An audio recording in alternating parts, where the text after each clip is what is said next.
Olá, boa noite para você. Esta quarta-feira marcou o início do pagamento do IPVA, de multas e outros débitos de veículos cobrados pelo Estado com cartões de débito e crédito. É possível parcelar em até 12 vezes, o que atraiu muita gente à sede do Detran na região centro-sul de Belo Horizonte. A procura grande causou congestionamento no sistema.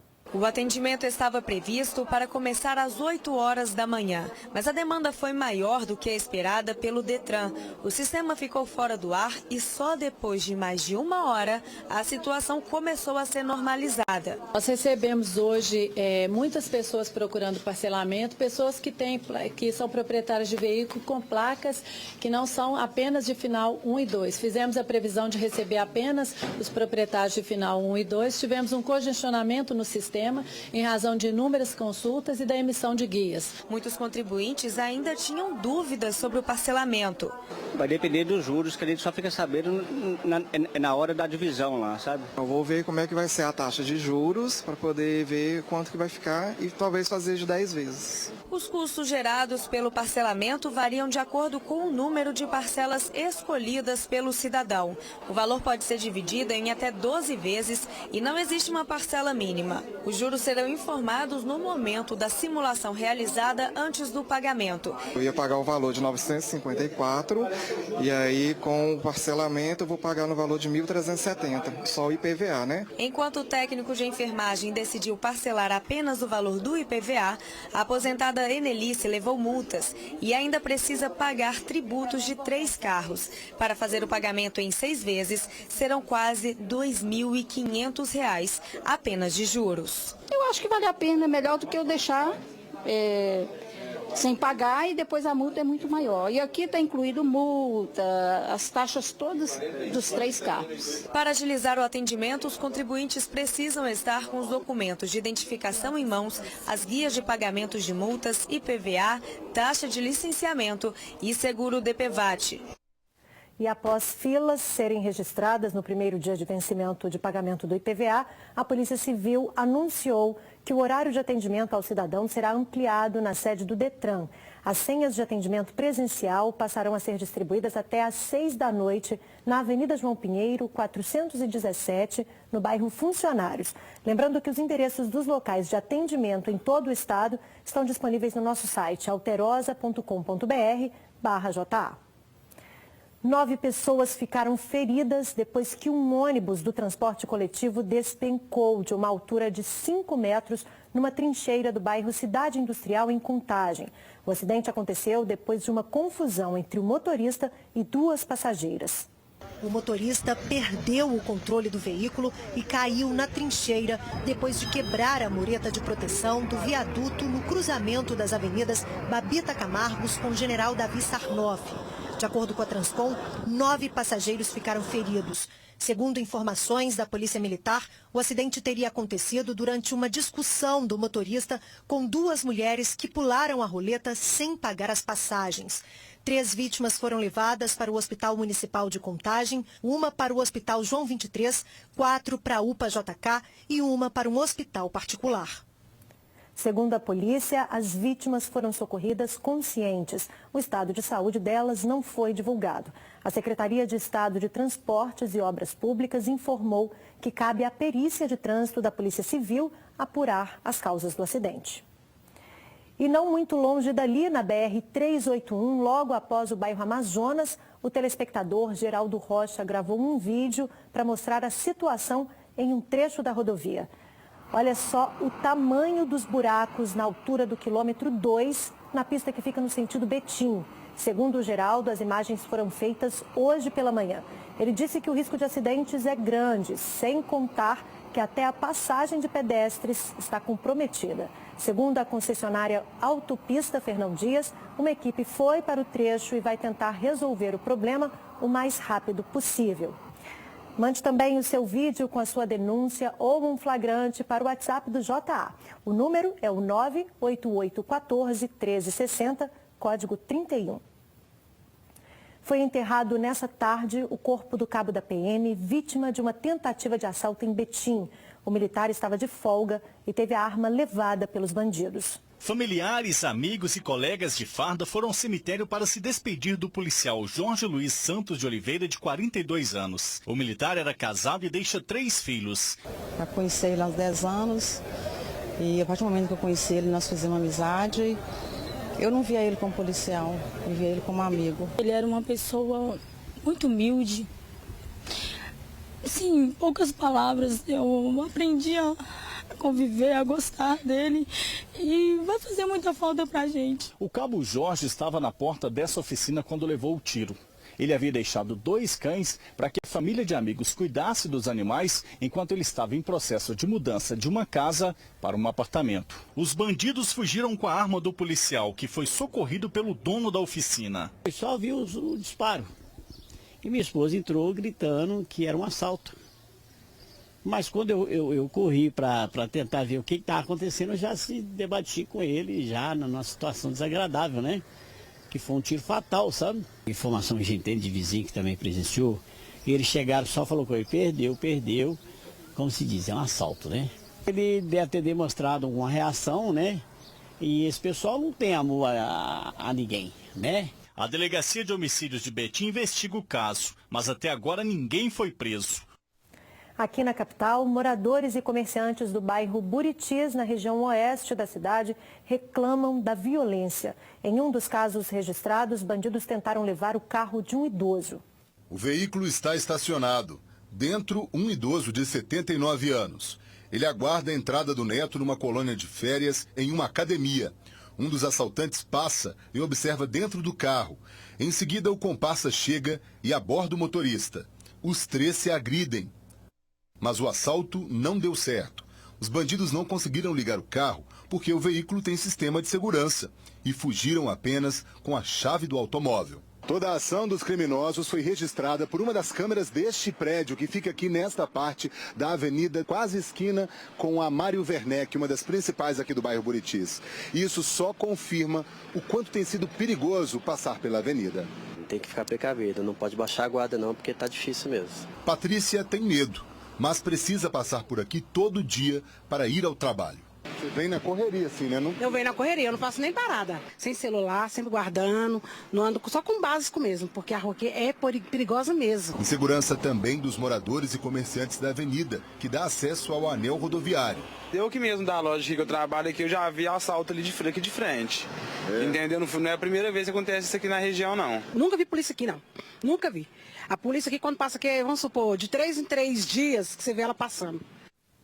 Nossa produção pediu uma posição da PM sobre o policiamento no bairro Buritis, mas ainda não teve retorno.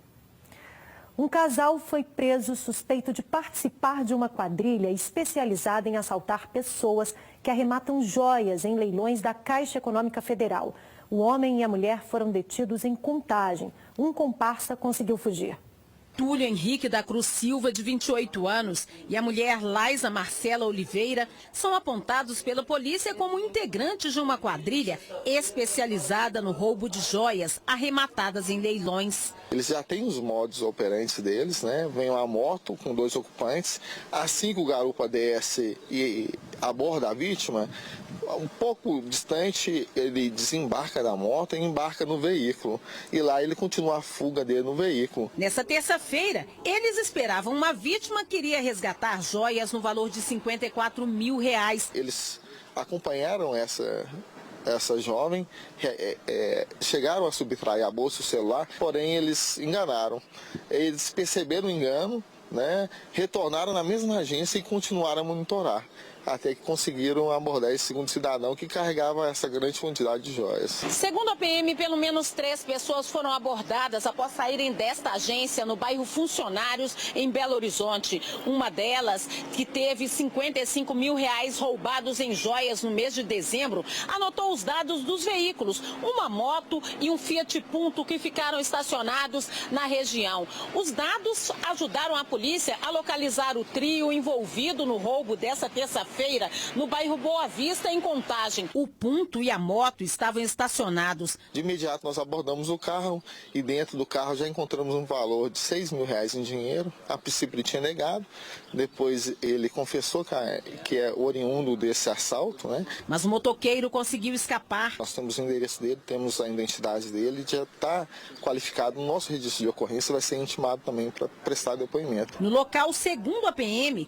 Túlio ainda tentou subornar os militares. Ele ofereceu a quantia de 15 mil para que fosse liberado no local. Abaladas, as vítimas não quiseram gravar a entrevista.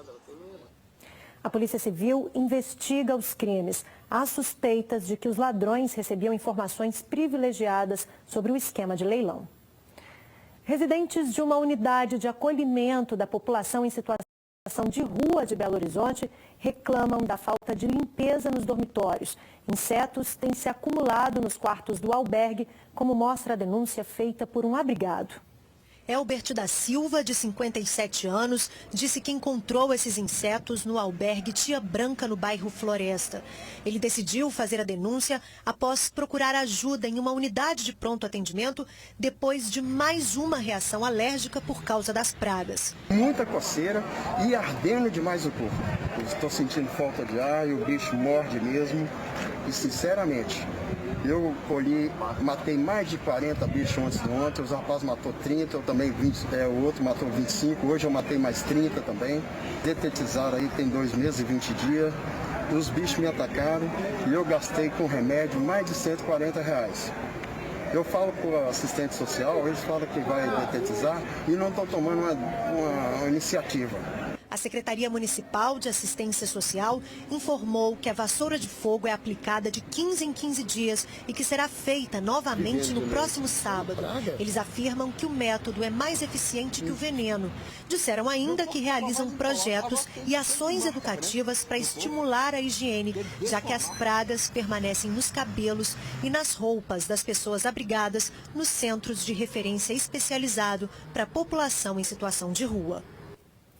A Secretaria de Estado de Saúde confirmou hoje 6 mortes por febre amarela em Minas. O balanço leva em conta mortes registradas pela doença desde julho de 2017 até agora. Foram 2 em Nova Lima, uma em Mar de Espanha, uma em Barra Longa, uma em Carmo da Mata e outra em Brumadinho. E com o alarme sobre a doença, que pode ser transmitida pelo Aedes aegypti, muitos moradores se transformam em soldados no combate ao mosquito, causador de outras enfermidades como a dengue. Em várias cidades, como Juiz de Fora, a população pode denunciar às autoridades de saúde aqueles imóveis onde há possíveis criadouros. Este imóvel no bairro Santa Paula, em Juiz de Fora, é cheio de possíveis criadouros do mosquito da dengue. Os objetos depositados aqui são variados e podem acumular água. Nossa equipe chegou até esse local depois da denúncia de moradores que não querem ser identificados. É possível levar fatos como esse ao conhecimento do poder público sem a necessidade de se indispor com os vizinhos. O Disque Dengue de Juiz de Fora funciona através do telefone 199 e está ativo 24 horas por dia. A denúncia pode ser feita de forma anônima. É importante estar passando uma referência aonde fica esse terreno, onde fica esse imóvel e também se existir algum contato do proprietário, é importante ela estar passando também, porque isso vai nos facilitar na questão de identificar, entrar em contato e estar tentando solucionar esses problemas. O período chuvoso contribui com a proliferação do mosquito. De acordo com a Secretaria de Saúde, 80% dos focos do Aedes aegypti são encontrados dentro de casa. O combate ao mosquito é importante para prevenir várias doenças. Você não está combatendo só a dengue, você está combatendo dengue, febre amarela, chikungunya, zika vírus. Então todas essas doenças são transmitidas pelo mosquito Aedes aegypti. Em Belo Horizonte, o telefone para solicitar a vistoria em algum imóvel que ofereça risco à comunidade é o 156. Ainda falando de saúde, tem um distrito de Três Pontas, no sul do estado, preocupado com outra doença, a leishmaniose. 6 pessoas foram infectadas em apenas 2 meses. Dona Selma, moradora do distrito, está com medo. O cunhado dela é uma das vítimas da doença. Horrível. Por quê? Ah, porque é muito feio, vai comendo assim, ó, nariz, tudo, a boca. E eu tenho medo, porque eu tenho 4 crianças em casa. Os dados são da Secretaria de Saúde de Três Pontas, que confirmou que a cidade tem 6 casos de leishmaniose. Todas as pessoas infectadas são moradoras do distrito do Quilombo, Nossa Senhora do Rosário, zona rural do município. Os casos foram notificados no período de outubro a dezembro do ano passado e confirmados após exames. Segundo critérios epidemiológicos, esse número já é considerado um surto da doença. A leishmaniose tegumentar é uma doença que pode ocorrer em qualquer lugar onde tenha tido desmatamento, em áreas periurbanas, em áreas rurais, né? E o quilombo é uma área que está muito próximo de mata. O vetor está na mata. Tudo indica que o vetor está lá na mata. A leishmaniose se manifesta principalmente na forma de feridas que aparecem na pele ou nas mucosas. É transmitida pelo mosquito conhecido como palha e causada pelo protozoário chamado leishmania. A doença tem cura desde que feito o tratamento adequado. No caso da leishmaniose tegumentar é muito raro, é óbito, muito raro. E nós estamos também com um trabalho a partir de 15 de janeiro de colocação de armadilhas, tanto no quilombo quanto nos sítios adjacentes, para a captura do vetor. Por causa do grande volume de água nas barragens da CEMIG, a empresa abriu 2 comportas na barragem de Cajuru e outra em uma usina de Divinópolis. Lá um fato curioso, os aguapés que se acumulavam em vários pontos foram levados pela correnteza, deixando o rio que corta a cidade mais limpo. O volume de água na usina do Gafanhoto em Divinópolis impressiona. Selma mora perto do rio e veio registrar a cena. Eu acho muito bom, porque estava seca, né, tremenda, estava faltando água. Então agora limpou muito os aguapés. Este vídeo, feito por um telespectador, mostra a quantidade de aguapés que a correnteza carregou. A CEMIG informou que abriu uma das comportas da usina hidrelétrica em Carmo do Cajuru. A intenção é esvaziar parte do reservatório para que ele consiga armazenar mais água caso volte a chover forte e, com isso, evitar inundações. A empresa garante que a vazão está dentro do limite de segurança e não há risco de enchentes. O rio Itapecerica, que corta Divinópolis, está 40 centímetros acima do normal, o que coloca a cidade em situação de alerta, segundo a Defesa Civil. Quando o rio chega nesse ponto, o processo de correnteza nos córregos é mais lento, aí vem a retornar e voltar para o córrego. Moradores de bairros que ficam às margens do rio devem ter atenção redobrada. Ficar em observação nem tanto quanto o rio, quanto os bueiros também. E córregos próximos às suas residências, qualquer situação emergencial, ligar para nós por 199, que é a Defesa Civil, o Corpo Bombeiro, a Polícia Militar também está nos dando apoio para essa situação emergencial. Vamos saber agora a previsão do tempo em todo o estado nesta quinta-feira.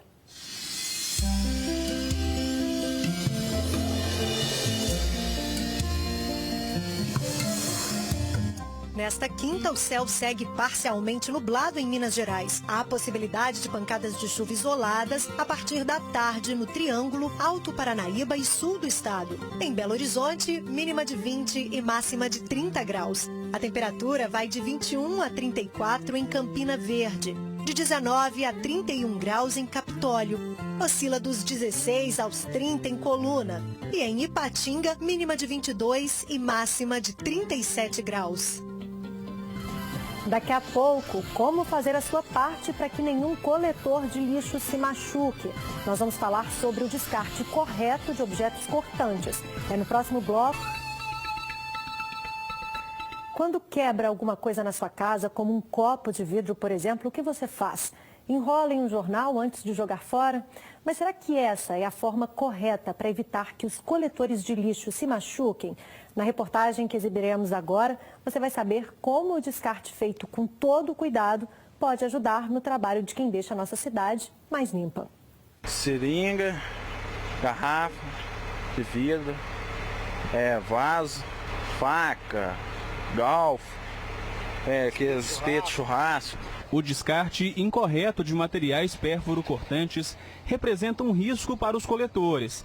Há poucos dias, um deles sofreu um corte profundo no pulso ao recolher uma sacola com vidros. O trabalhador precisou ser atendido pelo SAMU e foi levado para a UPA. Acompanhamos algumas horas do trabalho dos coletores e deu para ver que o descarte incorreto de vidros, por exemplo, é comum. Aqui, várias garrafas fora das sacolas. Divinópolis tem 56 coletores que, por dia, recolhem mais de 150 toneladas de lixo. A empresa responsável pelo trabalho não tem estatísticas sobre os ferimentos dos trabalhadores gerados pelo descarte incorreto de materiais, mas diz que esse se tornou um problema grave e mais comum do que se imagina. Estênio é coletor há 4 anos e já se feriu durante o trabalho. A sacola estava pendurada na casa da mulher. Eu fui pegar e não vi que tinha cara de vidro, cortei, deu 4 pontos na minha mão. O responsável pela empresa que faz a coleta de lixo mostra a forma correta de descartar agulhas e materiais cortantes. O ideal é que esses materiais sejam colocados dentro de garrafas plásticas. É evitar com que ele tenha uma condição, uma variável que possa acidentar mediante o trabalho dele.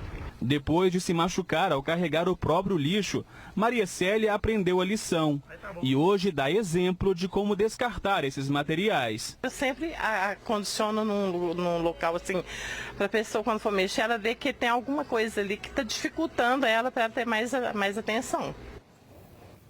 O JA fica por aqui, obrigada pela companhia e até amanhã a partir das 7h15. Tchau!